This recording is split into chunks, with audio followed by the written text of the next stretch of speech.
Hi people, it's me Anja, my pronouns are she and her, and welcome back to my channel for part 9 of my favorite Asian contemporaries.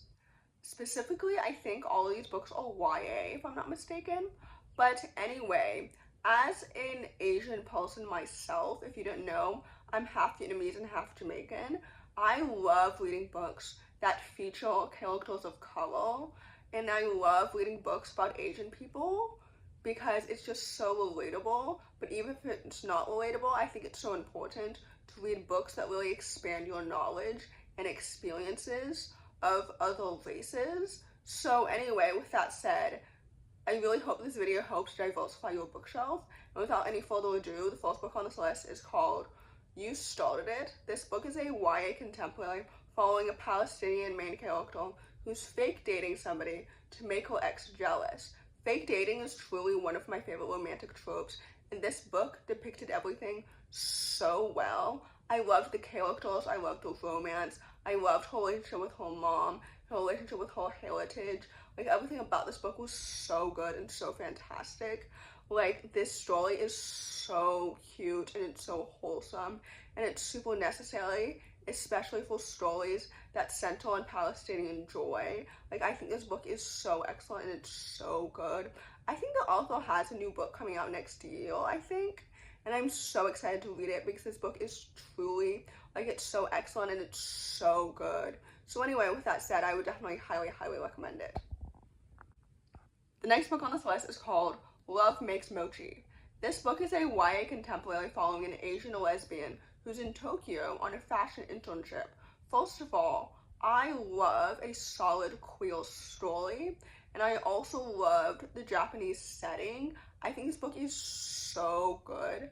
Fashion is truly such an interesting field, and I think it's so awesome, and it's also so awesome to see people of color in it, if that makes any sense. Like, I love this book so much. I love the plot and the romance and the characters and everything. I think this book is truly excellent and it's so good, and the queer representation felt so casual and so well done in the main character especially. Like, I think this book is excellent and it's so underrated, and I loved it so much. The pacing and the writing and the characters and everything was so well done and just so awesome. Like, this book is so underrated, and I just really enjoyed it. So anyway, with that said, I would definitely highly recommend it.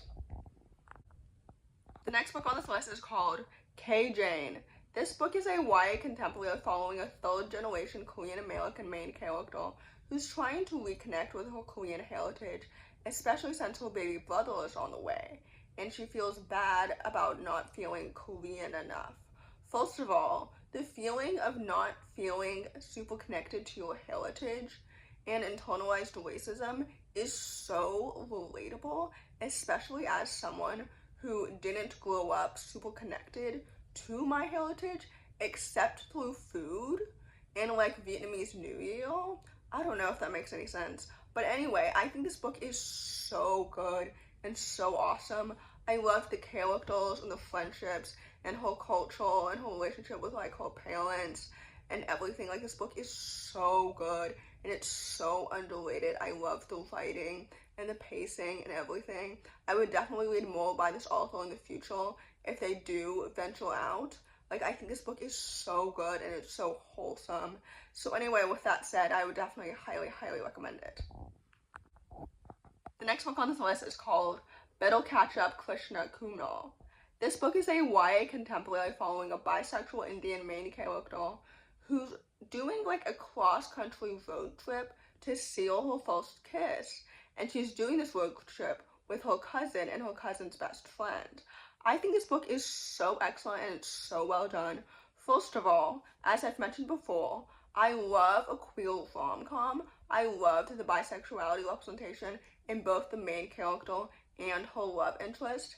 I think this book is excellent. I love the plot so much, and it's so excellent. I love the writing and the pacing and the characters and everything. Like, her relationship with her cousin is so wholesome and it's so well done. The romance is so adorable. This book deserves all of its hype and so much more because I think it's truly excellent and it's so brilliant, and it's so good. So anyway, with that said, I would definitely highly recommend it. The next book on this list is called Ramin Abbas Has Major Questions. This book is a YA contemporary following a gay Pakistani Muslim main character who is navigating his relationship between his religion and his sexuality. First of all, I loved the intersectionality in this book between his religion and his sexuality. I think that representation specifically is so incredibly important because there are so many queer religious people out there who might be struggling too, and I want you to know that I think that queerness and religion of any kind can coexist, and I don't think it's sinful or wrong or anything to be queer and be religious. So anyway, off my soapbox, this book is so good and it's so excellent. I love the pacing and the writing and the characters and everything about it. I think this book is so good and it's so underrated, which I know I say all the time, but I truly think this book is so excellent and it's so good and it's so necessary. So anyway, with that said, I would definitely highly recommend it. The next book on this list is called Goodbye and Everything After. This book is a YA contemporary following a Chinese Filipino main character who starts seeing her deceased dad's spirit after accidentally walking out of a Filipino superstition. I think this book is so good and it's so excellent. First of all, I loved her relationship with grief and her relationship with her father and with her mother and with her sister and everything. Like, I think this book is so good. I loved the writing and the pacing and the characters and all of the family dynamics. I think this book is truly excellent and it's so good. Like, it hooked me from the beginning to the end. I already had really high expectations for this book because I had already read something by the author and rated it 4 stars. I think this book is so good, and I would argue that it's actually better than the author's debut.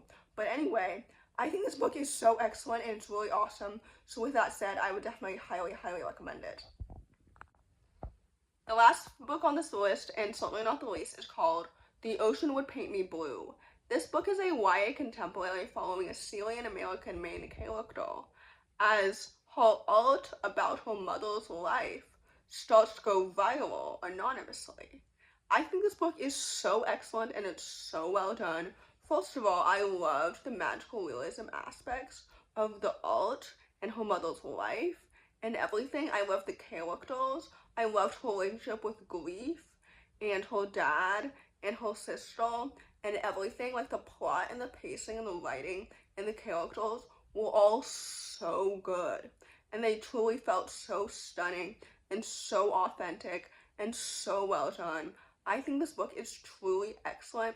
It deserves all its hype and so much more. I mean, all of these books do. I think this book is excellent and it's so good. And I was so emotionally hooked and connected throughout the entire thing. So anyway, with that said, I would definitely highly recommend it. So in conclusion, as I said earlier, I hope this video helps diversify your bookshelf. If you're also Asian like me, I hope that you find books within this video or other videos that I've made that help you feel seen and valued and heard in this community. I think that more readers should start reading more diversely intentionally, and my videos, in my opinion, are a great way to start. So anyway, in conclusion, if you enjoyed this video, please don't hesitate to give it a big thumbs up. Comment down below the orange emoji if you made it all the way to the end of the video. Thanks for watching. Subscribe to my channel if you're new, and I'll see you in my next video. Bye!